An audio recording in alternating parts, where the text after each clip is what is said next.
তবে সেলের ভিতরে এখানে ধরুন একটা তরল আছে অর্থাৎ এখানে বিভিন্ন ধরনের উপাদান থাকতে পারে, ক্যালসিয়াম থাকতে পারে, ম্যাগনেসিয়াম থাকতে পারে, এগুলো থাকতে পারে। বুঝতে পারলা? দেখো এবার ইসিএফ এ যদি আমি যাই তো ইসিএফ এর মধ্যে হচ্ছে অর্থাৎ বহিঃকোষীয় কোষ আছে, তো ধরেন অনেকগুলো কোষ আছে আমাদের শরীরের মধ্যে, তো কোষের এগুলো তো বাইরে তরল অংশ থাকে, এই তরল বানাতে বলবো আমরা কি এই এটা বলবো অর্থাৎ ইসিএফ। বুঝতে পারলো কি না? বুঝতে পারলো বলবা? তো এবার এই চ্যাপ্টারের মধ্যে আমরা যেগুলো পাবো টপিক, তো তোমাদের অবশ্যই বাবু স্যার তোমাদের পড়াবে এই চ্যাপ্টারটা, তো আমরা একটু বিষয়টা দেখবো।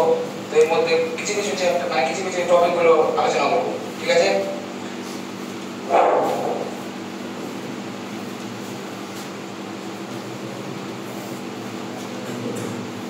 প্রথমে আমরা চলে যাব রক্তের সান্দ্রতা কাকে বলে। কেউ পারবে কি?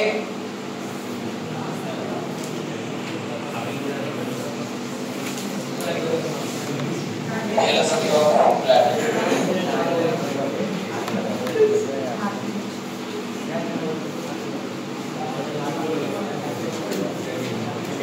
দেখো রক্তের সান্দ্রতা, রক্তের সান্দ্রতা বলতে বোঝানো হচ্ছে যে আমাদের বডির মধ্যে যে রক্ত রয়েছে অর্থাৎ একটা হিউম্যান মানুষের মধ্যে যদি একটা রক্ত থাকে, সেই রক্তগুলো যে রক্তে যে গাঢ়ত্ব থাকে, রক্তের ডেনসিটি যে থাকবে বা ঘনত্ব থাকবে, সেটাকে বলছে এখানে রক্তের সান্দ্রতা। বুঝতে পারলা? ধরে রক্তগুলো তো অংশ রক্তের একটা গাঢ়ত্ব বা ঘনত্ব থাকে, তো ওটাকে বলবো কি? হ্যাঁ, তো এটাই রক্তের সান্দ্রতা, velocity of blood। ঠিক আছে,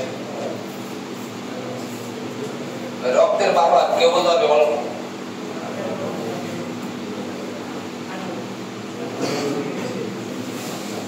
তো পারবে কি? পারবে না? দেখো রক্তের বাবা হচ্ছে আমাদের রক্তের পিএইচ এর মান কত? হ্যাঁ 7 পয়েন্ট সামথিং আছে, ধরলাম 7 ধরলাম, কত? 7.4 7.4 কি বলছো? তো রক্তের বাবা অর্থাৎ যখন রক্তের পিএইচ এর মান অপরিবর্তিত থাকবে অর্থাৎ কনস্ট্যান্ট থাকবে, দেন তখন তাকে আমরা বলবো রক্তের বাবা। বুঝতে পারলা? রক্তের বাবা হলো, বুঝতে পারলো কি না? বুঝতে পারলো? এবার যদি আমরা চলে যাই এই ব্লাড যে রয়েছে, তো আমরা ব্লাডের মধ্যে কি কি থাকে তাকে তো একটু ভাবার বিষয় একটা। তো ব্লাড দেখো, ব্লাড আছে, এই ব্লাডের মধ্যে সাধারণত দুটি উপাদান আমরা দেখতে পাই, একটা হচ্ছে রক্তরস এবং রক্তকণিকা। হ্যাঁ, তো রক্তরস দেখো, রক্তরস আর একটা থাকবে রক্তকণিকা। রক্তরস যে রয়েছে আমাদের বডির মধ্যে সবচেয়ে রক্তরসের পরিমাণটা বেশি থাকে, এই রক্তরসের পরিমাণটা প্রায় থাকে 55% এবং রক্তকণিকার প্রায় থাকে 45%। তো হয়ে গেল, দেখো বুঝতে পারছি কি? অর্থাৎ কত পার্সেন্ট থাকবে? 55% থাকবে রক্তরস। রক্তরসটা যে রয়েছে আমাদের শরীরের মধ্যে যে রক্ত রয়েছে, এই রক্তের মধ্যে যে রক্তরস যে রয়েছে, এই রক্তরসটাই থাকবে কত? 55%। আর এই যে রক্তকণিকা রয়েছে অর্থাৎ ব্লাড কণিকা, ব্লাড সেলগুলি যে রয়েছে অর্থাৎ রক্তকণিকাগুলি যে রয়েছে, এই রক্তকণিকাগুলি থাকবে 45%। ঠিক আছে, দেখো এবার রক্তকণিকা হলো। তারপরে যদি আমরা যাই, এবার কি বলছো? কেউ কিছু বলছে কি?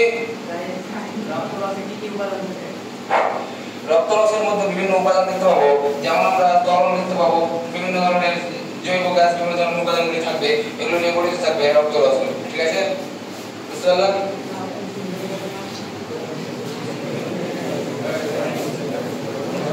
বুঝতে পারলাম কি?